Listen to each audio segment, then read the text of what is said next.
Hello. Okay. All right. Okay. Welcome, guys. Today we're going to start our journey on data structures and algorithm, and we are going to start with big O notation, how to calculate space and time complexity, and we'll just see some examples of space and time complexity. So space and time complexity analysis. Sorry. Um, okay. First of all, we want to know what Big O is. Um, yeah. So Big O basically. So there is this article on Geek for Geeks. I think Geeks for Geeks. Yeah. So Geek for Geeks. I don't know. I don't know why I don't know how to say that. Anyways, so Big O notation is a powerful tool used in computer science to describe. Let me just zoom this in a little. All right, yeah.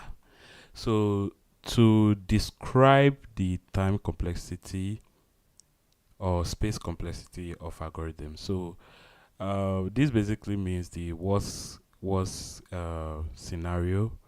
So let's see. It provides a standardized way to compare the efficiency of different algorithms in terms of their worst case performance. Okay. Big O understanding Big O notation is essential for analyzing and designing efficient algorithms. All right. So yeah, Big O notation is just the measurement of the worst case scenario of your algorithm or your program that you've written, right? So yeah, we have the different ways of writing these Big O notations. There is O of n. There is so properties of Big O notation. We have Big O notation here. Um, so I have exactly 1 hour to carry on. So we have, I don't know why isn't there. So all of these are just a lot. So let's start from here. So these are the common Big O notations, and these are the ones we'll learn you know from the start. We don't want to go deep into this theta and omega notation. We just stay with Big O because most of the times that's what we are going to be using. Um, so we are studying as beginners, so there is not really need for any advanced stuff for now. So we have Big O notation. Okay, so it's the measurement of space and time complexity. So we'll look into space and time complexity later on. So basically, we have linear uh, time complexity, linear Big O notation, which is O of n. We have O log of n, O n square, which is a quadratic time complexity. Uh, O of n cube. We are not going to look into this. We'll just stop with these three. Let me just put it here. We are going to cover. We are going to cover O. Sorry, big O. Always big O. O of n. That's why I have caps on. We'll cover O n squared. There's no way to write squared here. I'll just use the arrow. N squared, and we'll cover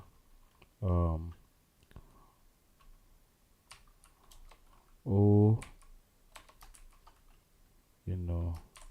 log, sorry, Christ, log of n. Right. So this is everything we are going to be covering today, and then we'll talk about space and time complexity, how to find, you know, analyze your algorithm or your program to determine its space and time complexity. Just finding out the Big O of each of your programs. So uh let's go back to, I already brought out this. So what is O of n? um in order for us to explain that properly, we need to use a particular analysis. So we are going to start with the time complexity. So big O notation is a way to measure the time and space complexity of an algorithm. It describes the upper bound of the complexity in the worst case scenario. Let's look at the different time types of time complexity. First of all, what is a time complexity? So I have space complexity here. We need space and time complexity. So where's time complexity? Uh, how come I didn't take it? Well, time complexity is, the measurement uh, in time that your algorithm takes to, you know, complete. It's not how long the code takes to execute, but how much of time is spent executing, you know, a particular piece of code, right? Or a particular expression. Um, Christ, how come I don't have it? Okay, let me just Google this here. I'll just say time complexity analysis. And yeah, I always use Geek for Geeks to. Okay, yeah, so we have it here. So yeah, they pointed out that there is a confusion understanding the concept of time complexity. So time complexity is really not about the performance of the code you've written, because if that's the case, then we will then start putting in consideration the component of your machine itself, your laptop or whatever device you're using to run your code, right? So some machines are faster than others, but that's not what we are talking about when we say time complexity. So they give an example here. Say, imagine a classroom of 100 students in which you gave your pen to one person. You have to find out. You have to find that pen without knowing to whom you gave it. So, um, yeah, I think I'll just leave this in the description for you guys to read through. We are not going to spend a lot of time on this, but basically what they are trying to say is, so for instance now, a code like this, right? Yeah, so it will have a constant time complexity, right? It is just you know um an output of a program, or it's just one operation that is happening here. So it's not going to take any extra time to uh you know perform this again. Let me just use a different example to explain this better. I've actually read this before, so I kind of understand it now. um so print hello world, and yeah, this is just an assignment, right? So assignment of variables, let me just list a few things out here. So I'll take this a little. Yeah, okay. So let's say if I did this in Python. um Christ, I need to open my.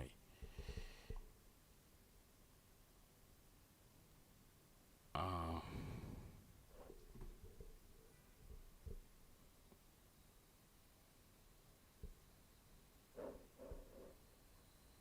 okay, okay. So I had already created this. Let me change this. Let me rename this to uh, let's rename, refactor, rename. I don't know why they did it. Anyway, so big O notation. So this our first uh, one here. Um, oh, I forgot to mention. In order for you to, start learning data structures and algorithm, you need to know how to. Um, Let me see how much time have we spent.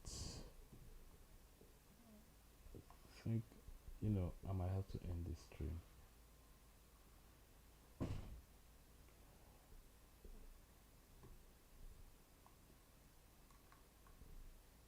All right. I Okay. The time is okay. Um, we've done 10 minutes already. Okay, that's good. I was actually wondering how long I've spent doing this. Okay. Um. All right. So we want to measure big O notations. So we want to measure time complexity, not big O notation. Big O notation is it's like a unit of measure. It's like determining the worst case scenario for your algorithm to perform in terms of time complexity or space complexity. So time complexity. Imagine we created this variable. Let's call this I am usually okay. Let's just call this fruits. Okay, let's call this a fruit, right? Okay, I'm actually sharing. Okay, oh, all right, everything's fine. Sorry. Okay, let's say fruit, right? Fruit, and we call this a mango. Now, what is the time complexity for this operation, right? So we only have an assignment to a variable. We are assigning this mango, this string, to this variable here. So the time complexity for this particular operation is O of 1. It's a constant time operation. Right. Let's say I printed this, this fruit variable. So what would then be the time complexity of this operation? Again, there is one operation at the top. There's another operation, following it. So these are two separate operations. Although you might think, okay, this will be O of 2. That is correct. But since it is a constant time operation, the convention for this is to just say it is, O of 1. My stream is way behind. Uh,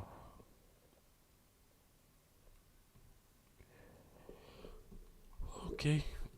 I maybe I should just be, uh, recording this and then just upload it. Okay.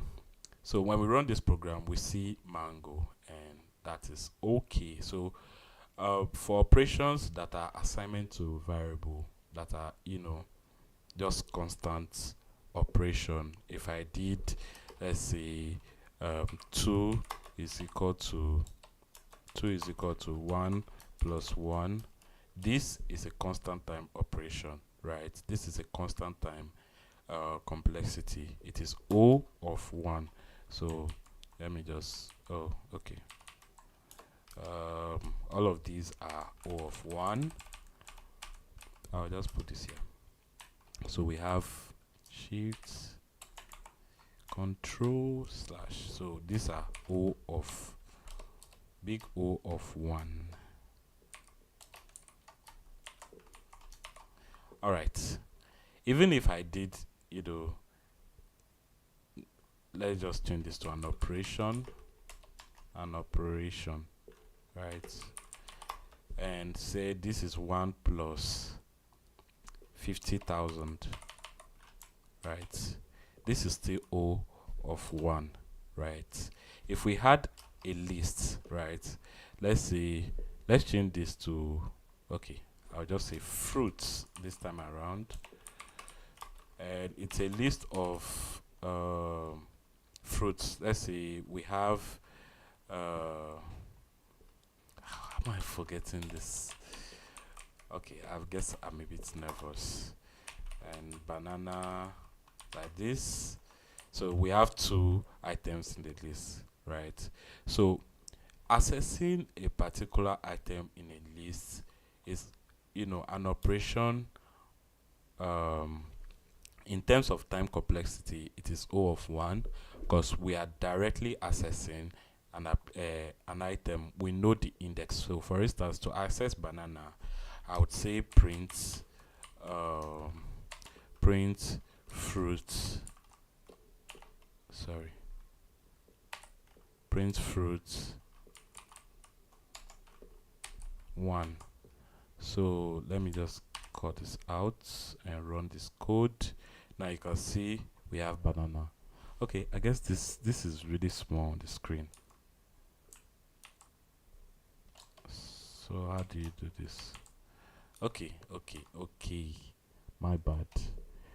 My very, very bad.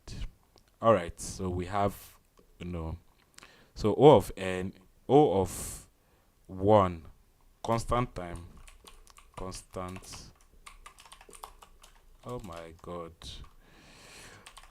Calm down. Constant time, complexity. Complexity, yeah. So operations that are, straightforward and don't require, looping, you know, through list or array of elements are in constant time.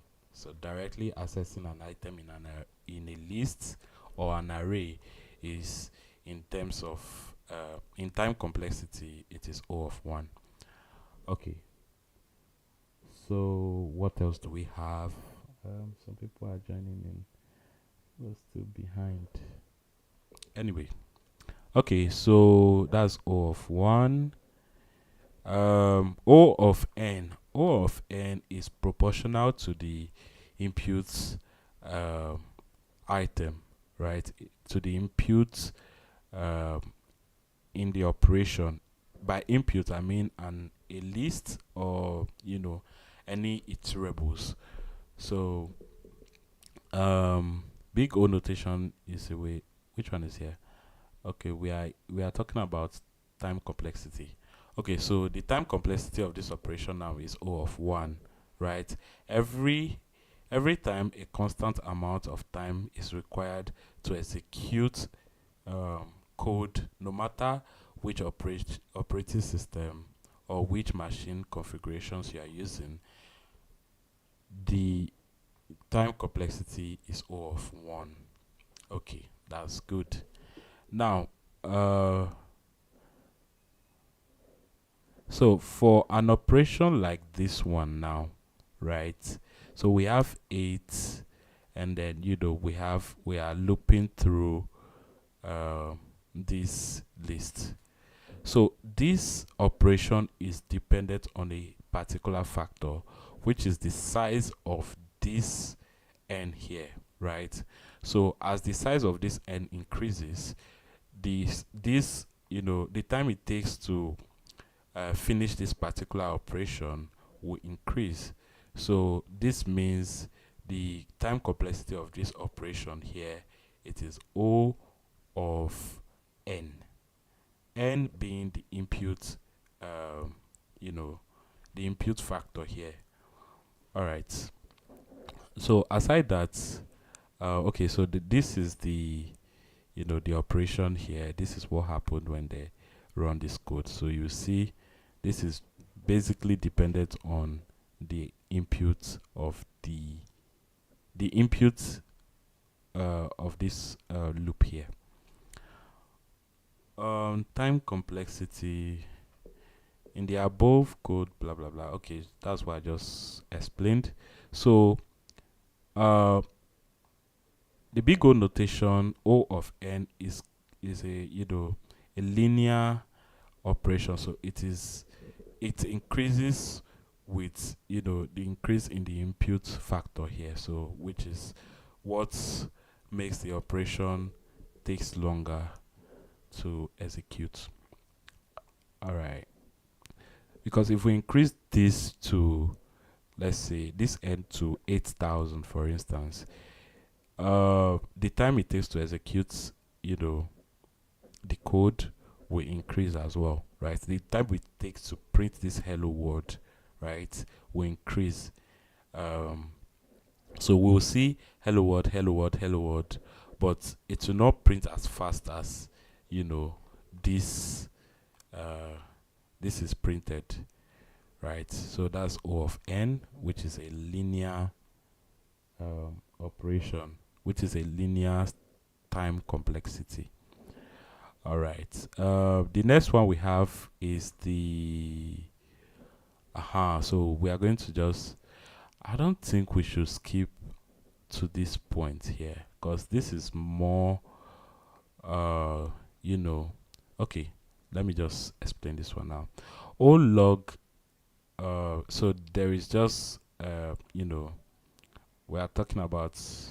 Uh, log 2, right? So the base here is 2, which is just a binary logarithm. And I don't use base 10. There's probably a reason for that. I don't really know, but we'll check that later on. So log of n is basically operations that change with the change in size of the factor here. So let's say n here now, right? So let's say if I is superior or equal to n, break the loop. So this doesn't necessarily mean that the loop will run entirely, right? If we change I here, if we change the value of I here, then you know this operation would not run as much as it would have if we had just left it with n alone, the range between 2 and n. So it's not really dependent on n. This loop changes with, you know, with a no, this entire operation changes with a with respect to a certain factor. So if I, you know, meets this requirement here, then we don't have to go through the entire loop. So it will stop at a certain point where the condition is actually met. Okay, so that's it for time complexity, and this is called, you know, log of n. Where is it? Yeah. So log of n, O log of n. There is no quadratic time complexity, O of n squared. Where is it? Anyway, O of n squared basically means, you know, for it only works for nested loops, right? So when you are looping and then you have other, you know, you have another loop inside your loop. So let's say, for instance, I want to loop. So let's try this. So I'll say for I in range, in range 1 to 10, right?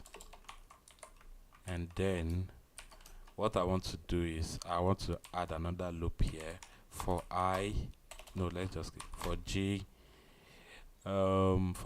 in range of 1 to 5. So I will just print 0. Okay, we'll start from 1. So 1 and then 1 1 1 1 1 1 2 1 3 1 4 1 5 2 1 2 3 2 4, something like that. So that's what I'm trying to do here. So I just say print, you know, print. Why do I keep saying, you know, print I and j? Okay, so when you run this code, let me just comment this out and allow this to run. Let's run this. Now you can see we have 1 2 3 1 1 1 1 2 1 3 1 3 blah blah blah. Okay, so you get the gist. The point is this operation here, right? let me just create a variable here. I'll call this mapper, right?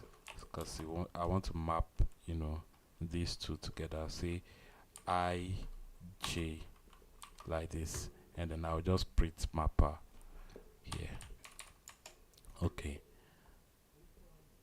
right. Now we can see it clearly now that there is, you know, a map going on here, and yeah, so this is creating a tuple for us, but we are not having a Python program here, a Python class.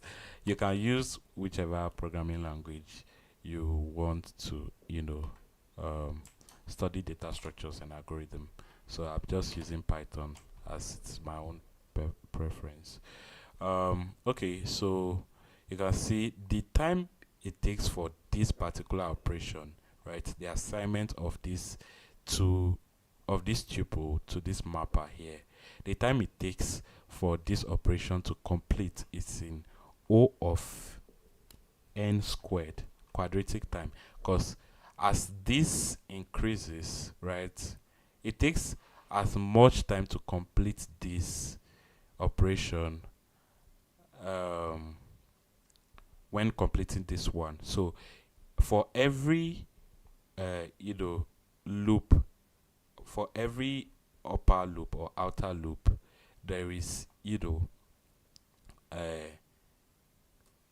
5 other runs in it. So when we run this first loop here, for every first item, this will run 4 times. For every first item, this will run 4 times, which is what is happening here. So you can see for every one, there is 1, 2, 3, up to 4. For the subsequent ones, we have operations like this, right? So this is in O of n squared, quadratic time. So we have O of n squared. So let's put the square here. O of n squared. And this is known as quadratic time. Quadratic time. Yeah. Alright. I think we've done 24 minutes. Okay, so O of n squared quadratic time. Nice. So we've seen O of n squared, O of n. O of n is, with respect to the input. So if I had a loop like this one, let me just save time. Let me add an emoji here. Oh, what have I done? What have I done to you? Let me just put like, yeah. So for like, a separation. Okay. So if we had, O of n, which is,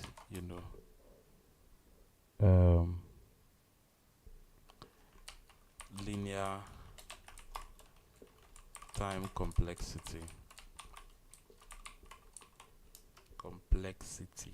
So if we had for I in, okay, let me just use another one. For fruits in the fruits list, right? We want to print the fruit. Okay, so let me just comment this out so that only this runs. Now you can see we have banana, mango, or mango banana. So the time complexity of this operation is O of n, because it will increase with the increase in the input. The time, so if I added guava here, and let's see, tomato is a fruit, even though I don't remember fruits names. I don't know why. That's really weird. Anyway, okay, you can see now this will increase with respect to the input here, this list here, right? So that is what big O in time complexity means. So the ones we really need to begin with are just these few ones here. So we have O of 1, O of n, and O of n squared. Okay, that's it for time complexity. Let's look at space complexity. So for space complexity, uh, okay, I'll just do this. Space complexity and put like some really long asterisks here. Boom, blum, blum, blum, blum, blum. I think the ones we did should, come to the bottom and new ones at the top. Yeah. Okay, let's just hide those. Sorry, guys. Okay, space complexity is also similar to time complexity, but this time around we are talking about memory. The memory it takes an operation to execute in our computer. So this time around, the device actually matters. So you need to have some form of space, because this is more geared towards your memory. So your RAM, right? Because your program executes in your RAM. So um, okay. So the term space complexity is misused for auxiliary space at many places. Following are the correct definition of auxiliary space and space complexity. Auxiliary space is the extra space or temporary space used by an algorithm, right? The space complexity of an algorithm is the total time taken. It is total space taken, sorry, by the algorithm with respect to the input size. Again, we are talking about input size here. And what I normally do is when I'm thinking about space complexity, I usually think about arrays, right? Because arrays are like contiguous block of storage inside your device memory. So um, arrays are stored in a contiguous block within your device memory. So yeah, that's like a really really confusing explanation, but if you think about it, um it's actually true, right? Because when you store items in your disk, in your sorry in your RAM, uh they are just stored randomly, especially arrays, right? But they follow a certain pattern for this story to happen. um so for example, if we want to compare the standard sorting algorithms on the basis of space, then auxiliary space would be a better criterion. So auxiliary space is just like extra space or a temporary space used by an algorithm, and you know the actual space complexity, it is the space that you know that is used by the input. Okay, so yeah, by the input.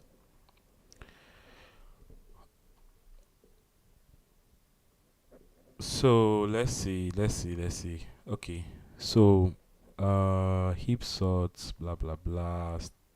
Space complexity is parallel concept to time complexity. If we need to create an array of size n, this will require O of n space. Exactly, I said it. Arrays are always the O of n. O of n. When you're thinking about space, it's O of n. Assignment to a variable in terms of space complexity, it is O of 1. So let's come back to our code editor here. Let me show you something quickly. So if I did this, sorry, if I did, um, let's say name, right? Name, uh, okay, let's say language, like language is English. I'm speaking English, right? The space complexity for this operation, right, is O of 1. It is constant. No matter how long, right, this string becomes, there is a certain size set for strings in, in every programming language, and that particular value is constant. It is O of a certain size, right? O of 1. So here, this is a constant. Oh, why do I keep putting that kind of comments? O of 1. Christ.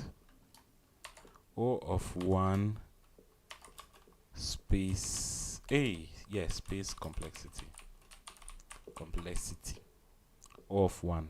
So regardless of the size of an assignment, like for these scalar types, I think, let's say if we had like another one, let's call this random number, right? And we just type all of this. Okay, sorry, that was too rough, take it easy, right? Something like this. No matter how big this is, no matter how big this number is, the space complexity will still be O of 1. Now for something like an array, right, or a list in Python, so a list, right, list will have O of 1, O of n, sorry, O of n space complexity, because for lists they can increase in size, their size can change, and that is with respect to the input. So let's say we have names, for instance, right? Or let me still use languages, right? This will be O of n, even if it's an empty array, right? The space complexity, it is O of n. It is linear space complexity. Whether we increase, we add more items to the array, this will still be O of n. Okay, so the next one is the trick to knowing this. At least I just really read about those today. I actually study ahead of this uh, video. I actually studied ahead. Sorry. In subsequent videos, I'll be solving questions in real time and studying, showing you my method of studying data structures and algorithm. So the trick I use to remember these things is just for for things that are increasing in size, right? There will always be based on the input, so which is n, right? N is the input, and you can't really determine what this input is ahead, right? It can change at any time, so you just say okay, O of n, right? um so for an operation like this one now, add sequence, right? So they are taking a sum here and int, so they are looping through what language is this? This is plus plus, I don't know, Java or some C sharp, I don't know. Anyways, this is not Python and this is not JavaScript, but although the for loop looks like JavaScript here, it is really brilliant. So we have this int sum here, we are looping through, and then we are adding the sum to this, but at the same time there's this operation happening here, pair sum, right? Pair sum is what? Okay, pair sum is another function, right? So when you see operations going on, like a call to another function inside uh, another another function, or a recursive call to a particular, because the call to every function will be added to a stack, right? and then the execution will flow from top to bottom. So um yeah, so the time complexity for this particular algorithm will be O of n. Yeah, like you see it here. So uh so let's say there will be roughly O of n calls to pair some, right? However, those calls do not exist simultaneously on the call stack. So you only need space complexity O of 1. O of n in terms of time complexity and space complexity are kind of close, right? They are kind of close, except when you are like trying to access a particular item from an array or a list, then the time complexity for that one will be constant, but the array itself is already creating a space complexity of O of n. So yeah, I think that's all. And for log O of n squared operation, right? So for O of n squared operation, which is a quadratic time, it is continually, let's say, when you are continually uh, increasing the size of your list or creating new lists within your a nested loop, right? That will be of that will be a space complexity of O of n squared. So let's say for I in languages, let me just call it L. So for L in languages, right, we have um, L squared. Okay, let me say languages. Okay, let me just do it this way. I'll create L a particular, let me call this L is equal to 10, right? And then I'll say for I in nah while while L is superior to 1, I'll just loop from I'll just loop 9 times, right? So while L is superior to 1, we want to do languages dot, y is equal to 1, right? We can say, okay, for I in for language in for language in languages, right? We want to do something. I'll create a new variable. I'll just create um, new languages new languages. Actually, this one here, right, already by creating this um, array here, I'm already creating a new space in memory. So already the space is already increasing, right? But going further to do something like this, I'll say new languages dot append a language, right? A language like this, and then let me just remember to reduce my l minus equal 1. Sorry, otherwise this will run forever. So when we are done with our operation and we print new languages, right? Let's see, for the indentation,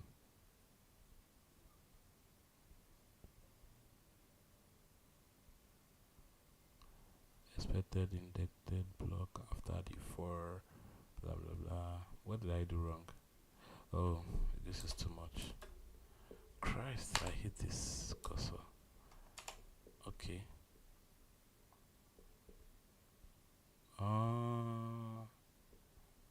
Okay, this is crazy. For L languages. Yeah. Why is this not working? It says foreign languages that it's expected an indentation here. Yeah, I indented it. What happened? What's going on?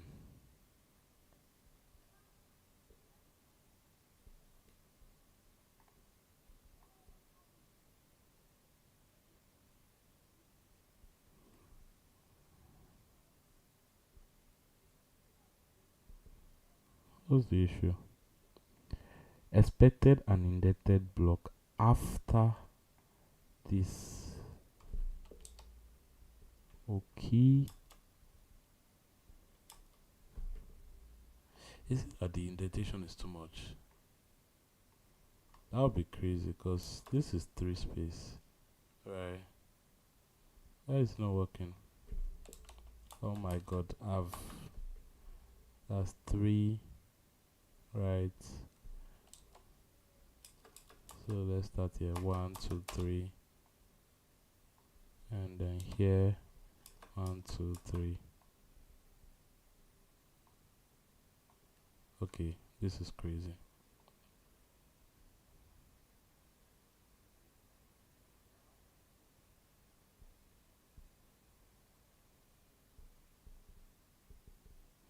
What am I doing wrong?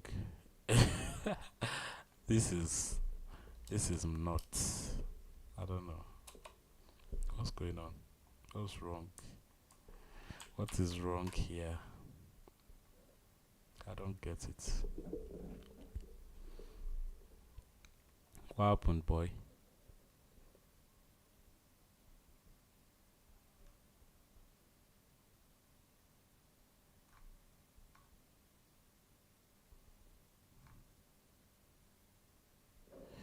I don't know, man. What the hell? What's this? What the?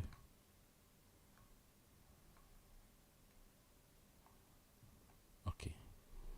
Let's see if. I don't know. First statement on line 40. Oh! I wasn't even reading the thing. Damn. Alright. I know why this is happening. So let's put a pass here. Oh. Christ. Okay. Now you can see something strange is happening. Why is this like this? I want to print new languages for 10, 10, 10, 10, 10, 10. New languages that append language. What's the language self? Print language here.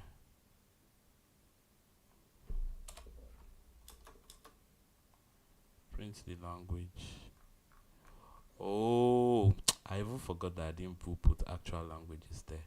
Anyways, so you can see now that sorry for the this is strange. I actually did not read my error properly. That was bad.